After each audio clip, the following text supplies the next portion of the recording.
In this video, I will show you how to turn off suggested friends on Facebook. First, launch open the Facebook app. Now you want to tap on the three lines at the top left corner of your screen. Here, tap on Settings and Privacy, then tap on Settings.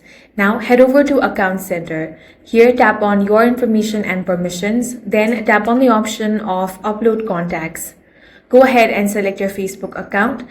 Now, if this option is toggled on, then simply toggle this option off. Then tap on Turn Off to confirm. Once that is done, head back over to your settings. Here, find the option of Notifications. Now find People You May Know. Here, toggle off the option that says Allow Notifications on Facebook.